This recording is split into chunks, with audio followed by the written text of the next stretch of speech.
दिल्ली के अशोक विहार में एक शख्स की 5 नाबालिग लड़कों ने जान ले ली। जिसे मारा गया वो इलाके का बीसी था और ये वही आदमी था जिसने नाबालिगों के हाथों से किताबें छीनकर हथियार थमा दिए थे।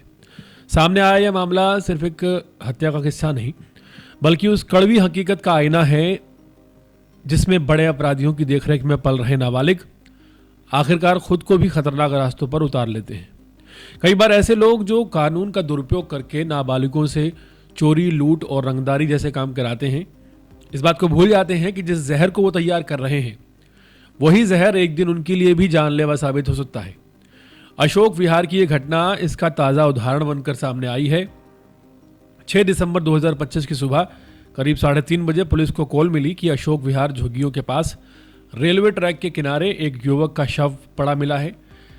जिस वक्त पुलिस मौके पर पहुंची तो देखा कि 25-30 साल के युवक के चेहरे पर और गर्दन पर धारदार हथियार से कई वार किए गए हैं। गले पर इतने गहरे घाव थे कि पहचान कर पाना मुश्किल था। बाद में पता चला कि ये युवक मोनू उर्फ मनोज उर्फ क्रॉसिंग है, जो थाना अशोक विहार का घोषित बैड कैरेक्टर था और उसके खिलाफ 7 गंभीर मामले दर्ज थे। मोनू का नाम आते ही पुलिस की जांच की दिशा बदल गई। ये कोई साधारण झगड़े की हत्या नहीं लग रही थी। सीसीटीवी खंगाले गए, इलाके में पूछताछ की गई। पुलिस ने डिजिटल सुरागों को जोड़ा और धीरे धीरे सामने आया कि मोनू कई नाबालिग लड़कों को चोरी और अपराधों में लगा देता था और मोनू बदले में उनसे पैसे वसूलता था, डराता धमकाता था और कई बार मारपीट भी कर देता था। जो उसकी बात नहीं मानते थे उन्हें वो ठीक करने की बात या धमकी देता था। लेकिन इस बार कहानी उल्टी हो गई। चोरी के पैसे को लेकर कुछ दिन पहले मोनू और इन नाबालिग लड़कों के बीच झगड़ा हुआ। नाबालिगों में पहले ही काफ़ी ज़्यादा गुस्सा था तो इस बहाने फुट पड़ा। वारदात वाली रात को जब मोनू से उनका सामना हुआ तो बात इतनी बढ़ गई कि 5 नाबालिगों ने उस पर चाकू और स्क्रू ड्राइवर से हमला कर दिया। यह हमला इतना बेरहमी से था कि मोनू मौके पर गिर पड़ा और उसकी सांसें थम गई।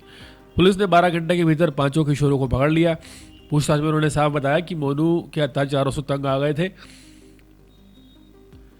जिस गुनाह की राह पर उसने उन्हें धकेला था उसी राह पर चलते हुए आखिरकार हत्यारे बन बैठे और मोनू खुद उसी जहर का शिकार हो गया जिसे वह सालों से दूसरों के लिए इस्तेमाल कर रहा था। यह मामला सिर्फ एक अपराध का नहीं बल्कि एक बड़ा खुलासा है, एक चेतावनी है। समाज में ऐसे लोग घूम रहे हैं जो नाबालिगों को आगे करके अपराध करवाते हैं, उन्हें ढाल की तरह इस्तेमाल करते हैं और समझते हैं कि कानून उन्हें छू भी नहीं सकता।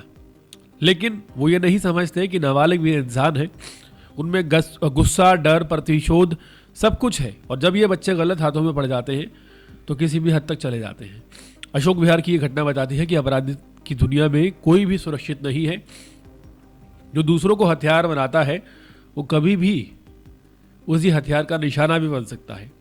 पुलिस जांच जारी है लेकिन ये कहानी अपने पीछे एक गहरी सोच और सवाल छोड़ती है कि नाबालिग अपराधी सिर्फ कानून की समस्या नहीं बल्कि समाज के गले की वो गांठ है जिसे समय रहते खोलना बहुत ज़रूरी है। और वो लोग जो इन नाबालिगों का दुरुपयोग करते हैं कहीं ना कहीं देर सवेर वो भी इनकी चपेट में आने से बच नहीं पाते।